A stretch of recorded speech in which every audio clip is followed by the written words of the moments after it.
Okay, we're ready to start.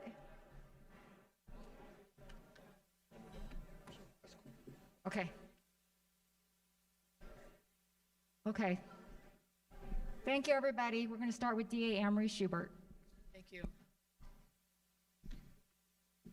So after the last 2 years of court proceedings, many people have asked and wondered, really, who is Joseph DeAngelo?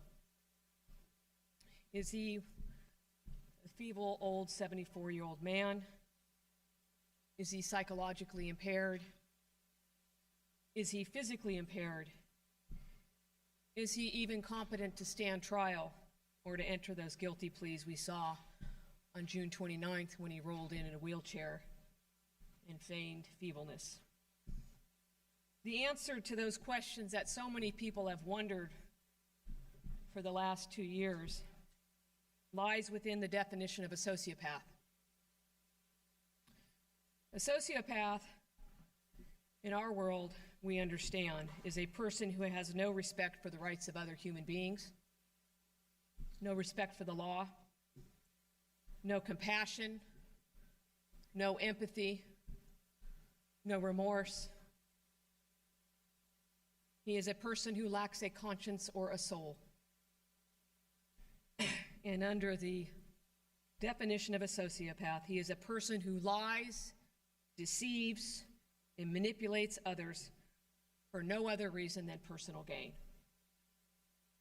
Over the last 2 years, since the first day he was wheeled into a courtroom for his arraignment in a wheelchair in April of 2018 to the day of his plea on June 29th, to this entire week, sitting stone-faced in front of the world, each of us has witnessed a sociopath in action.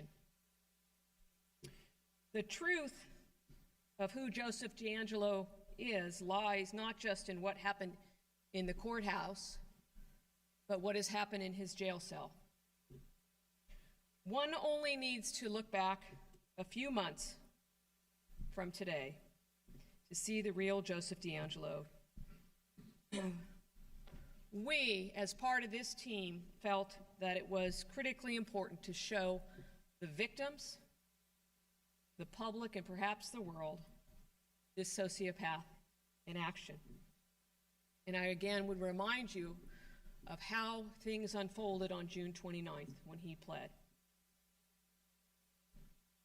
This is only a snippet of a CD anybody wishes to have at the end of these proceedings of his actions within his jail cell.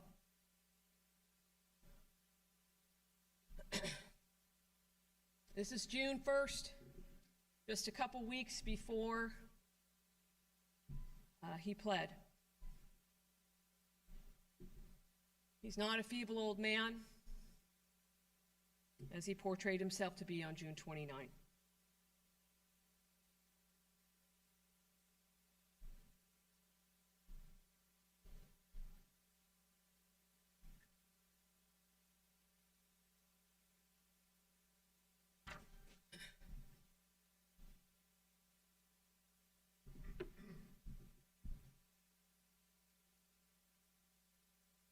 The next video I'm going to show you is from June 17th, just 12 days before.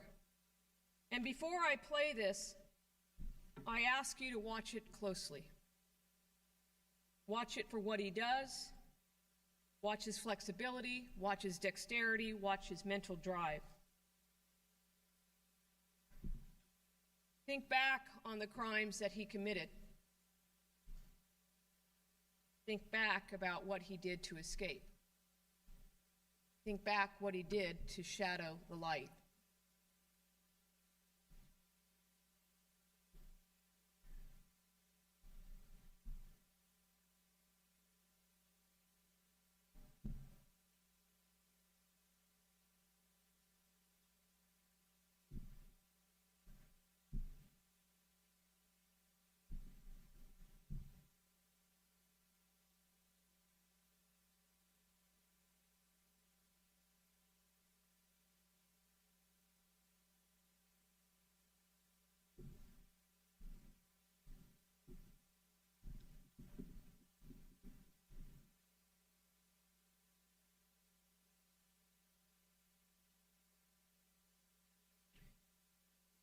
Mr. Totten reminded us a few minutes ago of how Mr. D'Angelo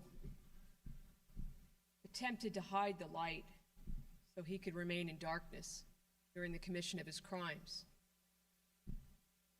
And when we watched this, we were struck by what happened 45 years later.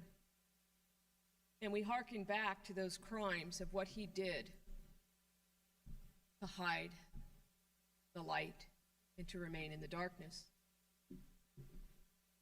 These are photographs from some of the crime scenes where he put blankets over televisions or lights. And so when you look back in time 4 decades and you now stand in the presence of 2020, you can see that Joseph D'Angelo is no different today than he was 45 years ago.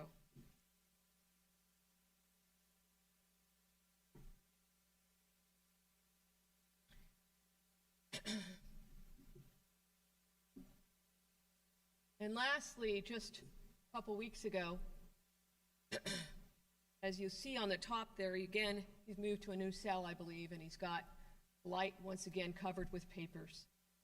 And this last one is to simply demonstrate to you his mental acuity, his dexterity, his ability to deceive or attempt to deceive the entire world into believing he is a feeble old man.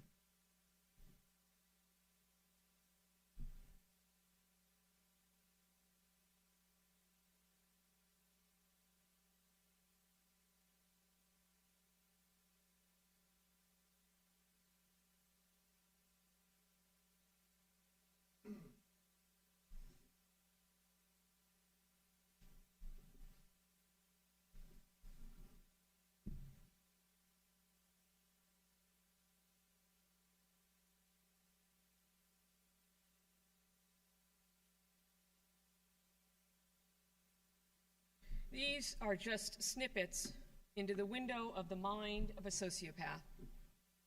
He is, quite simply, the definition of one. He has and always will be a sociopath in action. Today, the world knows that. With that, I'll turn it over to my colleague, Mr. Spitzer, for his additional comments.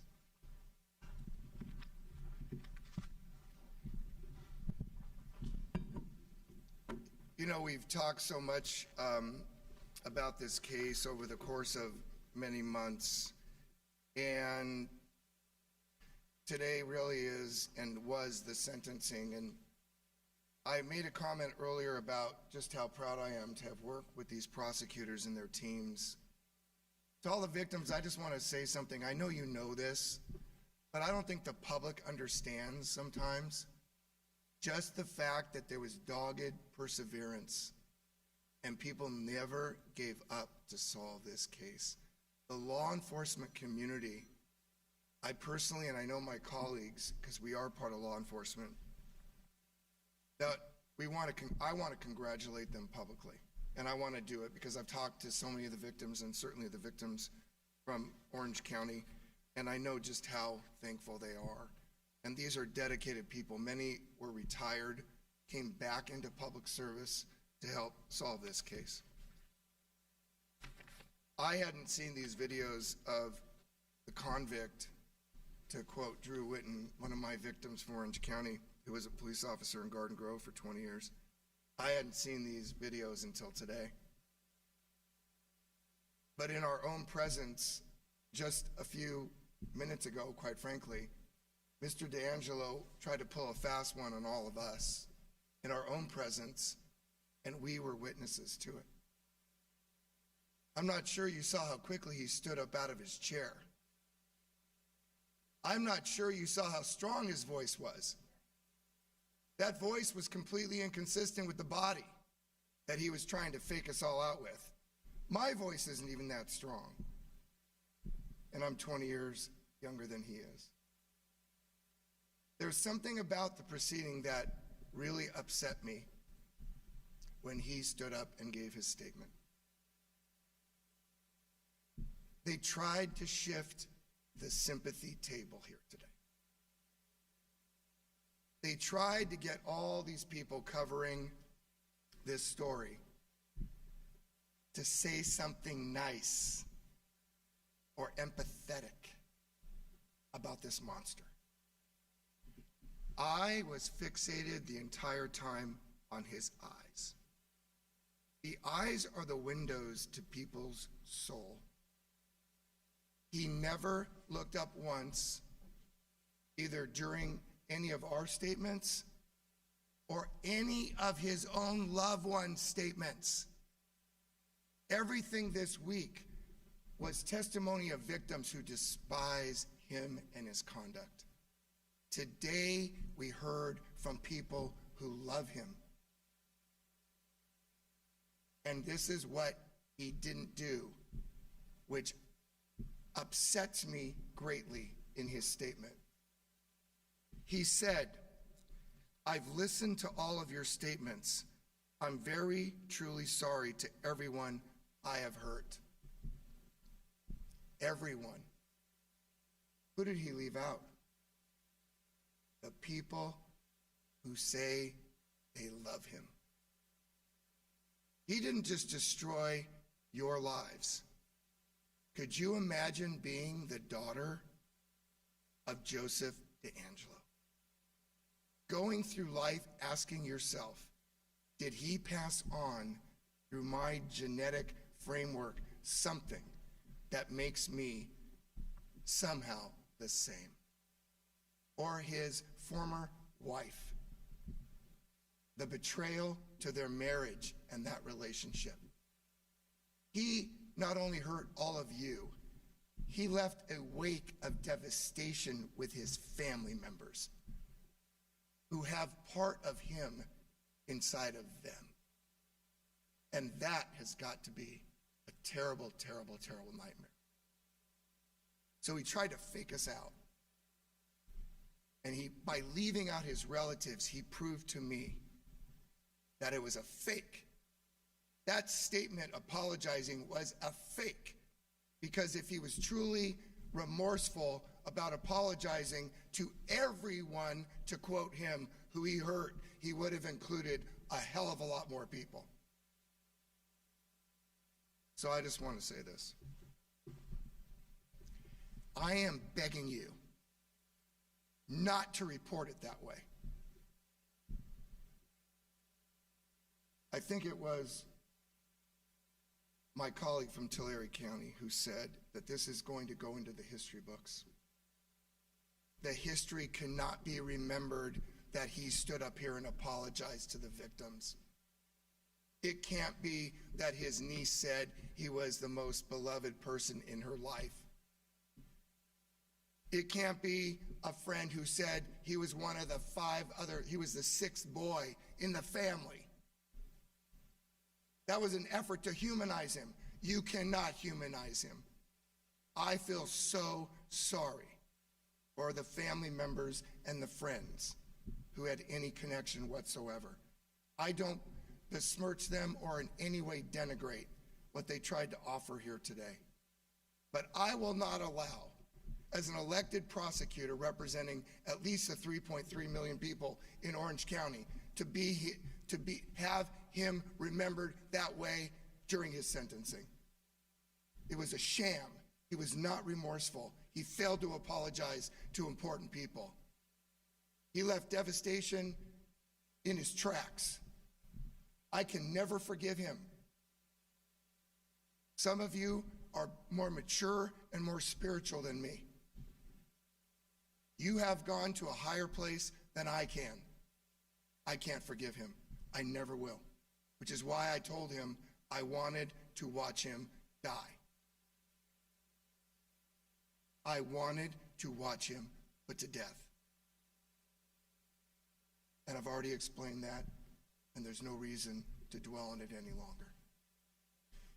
Today, when you leave this building, many of us will never see each other again. I want you to know that this has been one of the proudest moments in my career as a prosecutor. Whether as the elected or a line prosecutor, I started my career as a prosecutor, and I will end my career as a prosecutor. And I can tell you, I've never been more proud to be part of this family. You are part of our family. We are always part of your family. Nothing about these proceedings will change that in any way whatsoever. Because I told you I was selfish when I told you I wanted to see him put to death, I want to celebrate a moment right now. We did a moment of silence. I would ask you, as the victims' families and survivors, please join me in thanking my colleagues and all the law enforcement officials who are here today for everything they did to bring that, I'd love to, but I can't, that fill in the blank finally to justice. God bless my colleagues.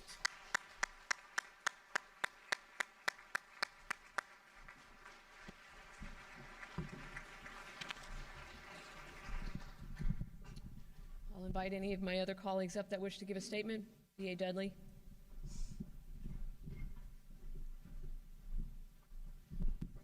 I just want to remind everyone that today, good triumphed over evil. Victims who either were recipient witnesses or had to live their life without their loved ones, you're such good people, and you just keep on doing good deeds, and it makes all the difference in the world. And the law enforcement officers, Fred, you've been doing this for 30, 35 years. You followed this case. You were part of this case. And every other law enforcement officer who didn't sleep at night trying to find the answers, your good people and your good deeds happen every day. And above all, I want to thank Anne Marie Schubert. She was our hero in all of this. She was the one who stood up and said, let's find him. And she inspired all the other district attorneys on this stage to work harder in this case. And we did. And Anne Marie Schubert, if it wasn't for you, none of us would be here today. Thank you. Thank your team.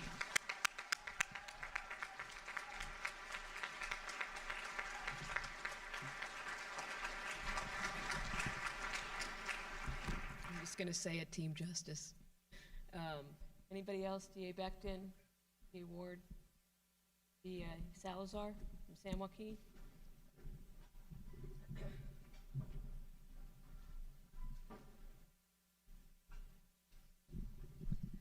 Good afternoon.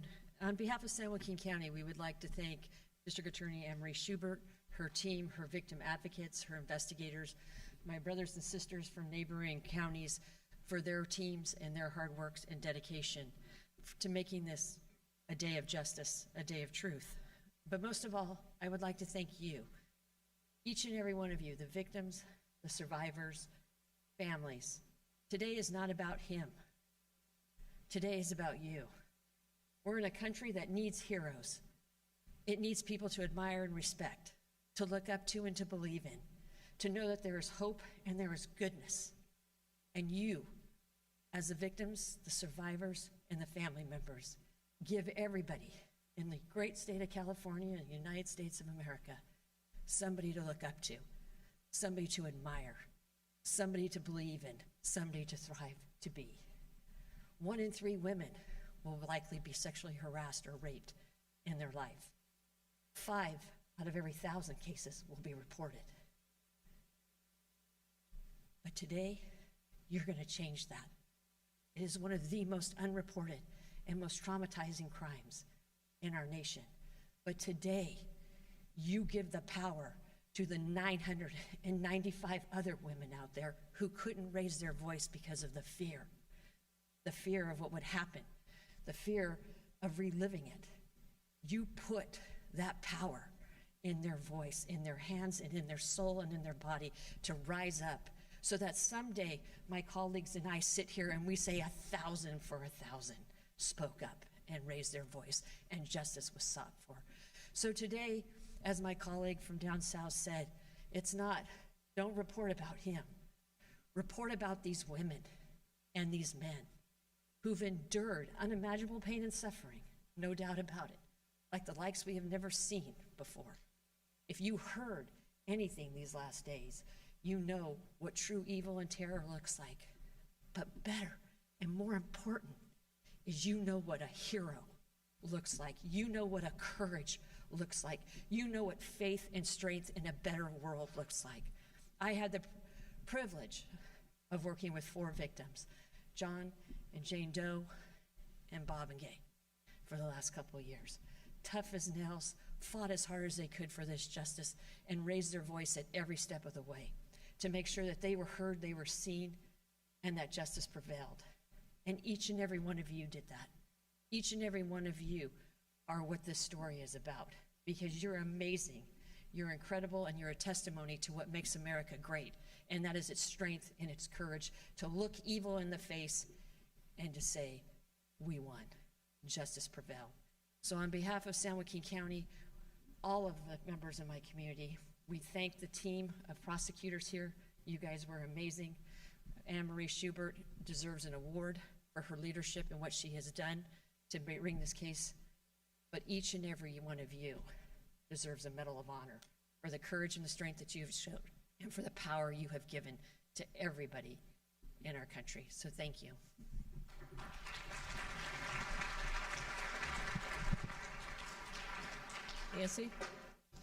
Nancy O'Malley, Alameda County. Thank you. I'm going to just echo everything that has been said already. I will tell you that for me today is I stand with all of the victims and with everyone else. I was there when this guy was raping women. I was in college as a victim advocate, and I went to the hospital with the victims. I talked to victims on the phone who were scared to death that they thought he was in their house. We lived in terror when he was on his reign of terror. And I'm so grateful that Anne Marie Schubert and all of these incredible prosecutors and district attorneys banded together to make sure that we could solve this crime.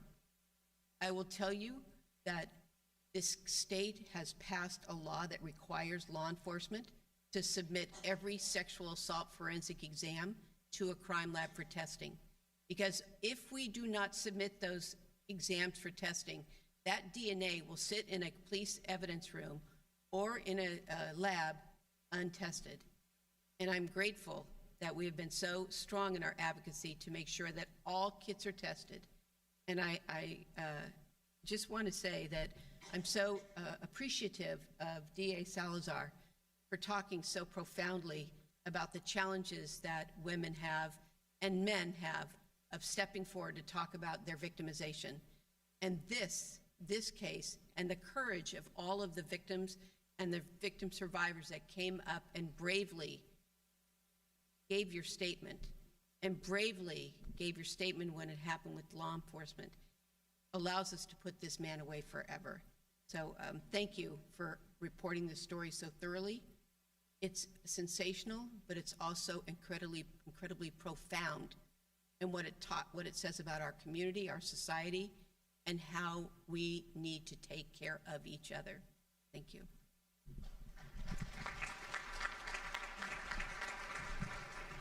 Okay, I think we'll take some questions. Anybody else? Have I missed anything? So, yeah, Take we're some going to, questions now. Shelley's going to be in charge of all this now. so anyone who wants to ask a question, please come to this microphone here. Please identify your media organization and your name.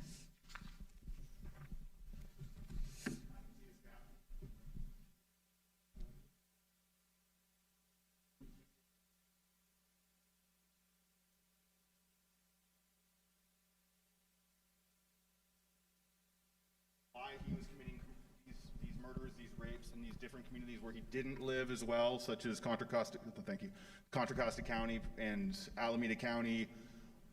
Did he travel there? Did he visit people? We saw the statement from the wife saying that he said he'd go pheasant hunting. He says he's going to work, visit his parents from far away. Do we have any more clarity on why he picked those different communities? I think probably from everyone that's worked on this, whether it's Larry Crompton or Paul Holes or Ken and Clark or hundreds of detectives, you can put in all the DAs that have been dedicated. The answer to those questions, I'm not sure we'll ever know, honestly. I mean, we've all I don't want to use the word speculated, but conjectured, have theories. It's the million-dollar question I'm not sure we'll ever know. So unless somebody else has some theory, Greg? The other aspect of it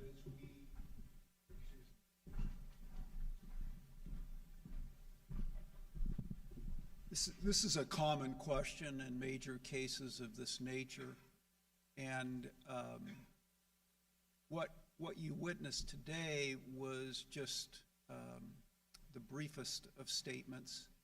And I think from a law enforcement perspective, I think we can all agree that we have no confidence that anything this predator would say about why he engaged in this type of conduct would be honest.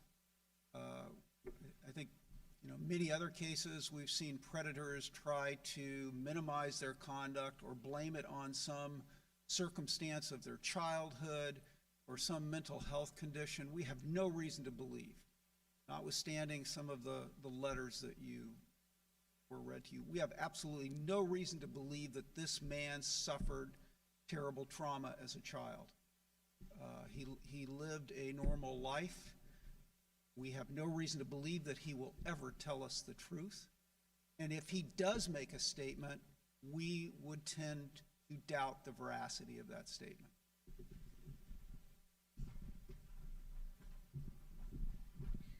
I just want to make, before I go to the next question, I just wanted to make it somewhat of an additional comment, and it really is in line with Mr. Spitzer of, his statement today.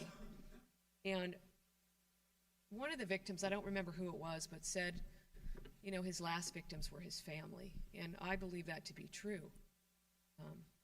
And we heard some statements today, but I would remind folks that while some folks said he was a normal teenage boy in their neighborhood or group, he was a teenager who was blowing up animals, breaking into homes, and learning how to become a serial rapist and a serial killer.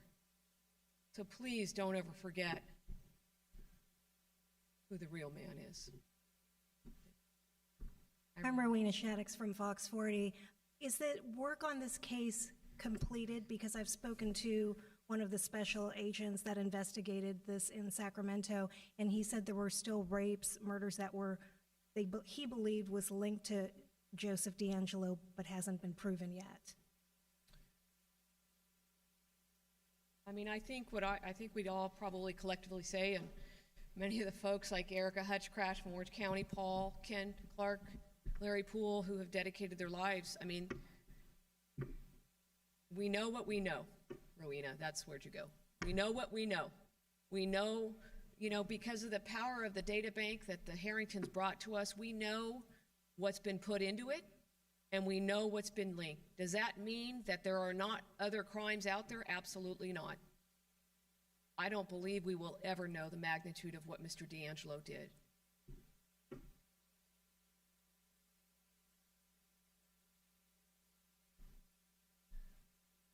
Anne Marie, Paige St. John with the Los Angeles Times. Had this case gone to trial, if you had not had the DNA match, would you have had enough evidence to get a guilty conviction? Well, that's like asking us to take away evidence that we didn't have, Paige. We had overwhelming evidence of the signature of the crimes, the manner of which they were committed. Then you find out everything fell in line. He was a police officer. He was in the military. He lived in the areas. But let's be honest, it was the DNA that became the most critical piece of evidence but for that, we wouldn't be here today. The family tree matching has not yet withstood, as I understand it, direct challenge in criminal court. The majority of cold cases that have been solved have either ended in pleas, like this one did, or with defendants who have long been dead. So if a court had ruled that evidence inadmissible, aside from the circumstantial evidence of the geography and timing of Joseph DeAngelo's life, did your investigators post-arrest find significant evidence that incriminated him? well, he sat in an interview room and he muttered to himself about his mother making him do it, or Jerry, or anybody else. But just to be clear, and to flip this really in a positive light, is that since, as Mr. Totten said, or others have said, since this arrest, close to 100 cases have been solved. And yes, cases have gone to trial in this country based upon investigative genetic genealogy, and guilty verdicts have come very swiftly. And yes, we've had pleas, and the last time I checked, somebody doesn't plead to the rape murder of an 8-year-old little girl in Fort Wayne, Indiana, if they actually didn't do it. So I understand it, but like the DNA data bank, when we get a cold hit off the data bank, that's an investigative lead that law enforcement then takes, and then you follow the dude around, collect his DNA, and you have a direct match of the East Area rapist, Golden State Killer, to Joseph DeAngelo. So, yes. So, Todd Spitz, Orange County. Bruce and Ron Harrington testified yesterday in front of the court on their victim impact statement. And one of the things they shared is since the advent of investigative genetic genealogy, we've solved 93 cases throughout the country. That probably would have gone cold forever. When they, prior to introducing Proposition 69 in 2004, there were 1,200 cases solved because of DNA, and now there's 81,000. So I appreciate the question from the Los Angeles Times. I know it's a national periodical, but of course it covers Orange County because I'm just adjacent to Los Angeles. And I want to say this unequivocally. And they said it yesterday, I'm just repeating the words of the Harringtons. That is something that DNA is something I'm going to fight for till I go to my grave, to make sure we continue to collect DNA from every felon arrested in the state of California. It has brought more closure to more victims than the advent of anything since the fingerprint. So let's get clear about that. Investigative genetic genealogy has been an eye-opener, and it brought closure, as much as you can give that term, to this case. It was the linchpin that solved this case. I will never make excuses, but some of us are supporting a bill in the California legislature for opt-out on voluntary genetic databases, and the leadership of Anne-Marie Schubert and Greg Totten to come up with guidelines which govern the law enforcement use of how we use DNA. You should check out that periodical and that excellent work, both practical and academic. As prosecutors, we are abundantly protective of people's civil rights and the right to anonymity with respect to the use of DNA. We also know in the balance as government officials, sworn elected officials, that it has also been the biggest eye-opener to the solution of cases, to give some peace and some opportunity to people sitting in here today who would have no closure, not even anything close to it, if we didn't have the advent of those two tremendous advances in law enforcement. We have our 2 last questions, and then we'll take some call-in questions, online questions. Hi, I'm Sharon Bernstein from Reuters. I was just wondering, how certain are we that he stopped committing these crimes in the late 80s? And if he did stop them, can you offer any insight as to how someone like that might have been able to stop them? And did it bleed out, and did it push out in other ways in his life? Since then, were there other signs? I'm just curious what your insight is. I think I tried to answer that earlier. I don't think we'll ever know. I mean, honestly, on the day of his arrest, I got a text message from a colleague of a Wikipedia article about when did forensic DNA come into existence, and it coincidentally was 1986. And so, the question needs to be posed to Mr. DeAngelo. Whether he ever tells you the truth or not is, sorry about that. Madison Wade with ABC 10. The items that were taken from his home, could you speak to what those items were, and if any of those were ever returned to some of the victims or survivors, if they belonged to them? I don't think I can speak to those. I don't think so. I don't know about Amy or Tin or any of the other prosecutors, but I don't think it's, at this point, I don't believe the arrest warrant or the search warrants have been unsealed from the court, so I don't think it would be appropriate to comment at this point. Maybe someday, though. Thank you. We'll now take a few online questions. This question is from Margaret Carrero with KNX 1070 in Los Angeles. This is to any of the district attorneys. What are your thoughts on D'Angelo saying that he was sorry? One more time, sorry. What are your thoughts on D'Angelo saying that he was sorry? I think Mr. Spitzer made it clear. I'm not going to repeat what I said, but I'll try to say it more succinctly for radio. It was all BS.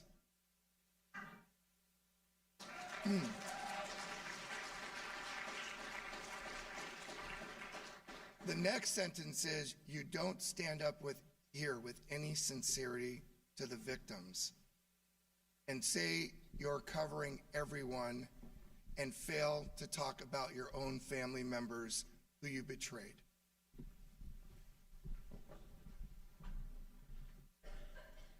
The next question is from Tony Cabrera at ABC 7 in Los Angeles. Where does D'Angelo go from here? When will his prison location be determined, and when exactly will he be transferred there?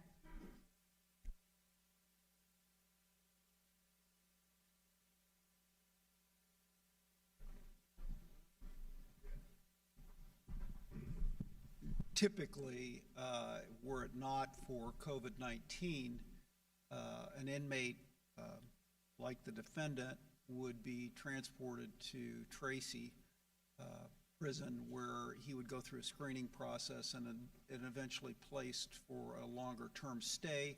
Inmates that are sentenced to life without possibility of parole are characterized as level 4, and there are only a small number of institutions in the state of California that are considered among the most secure and hardened institutions where somebody like this would go. We don't know where he will end up.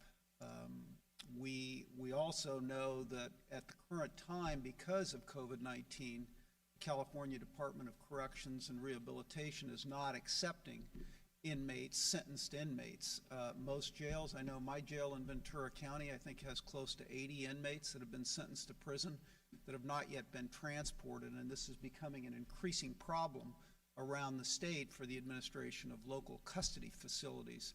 And unfortunately, Mr. D'Angelo is a beneficiary of this circumstance, but ultimately, we intend to make sure that he winds up in an appropriate institution for the magnitude of the crimes he committed and the character and the evil nature of this man.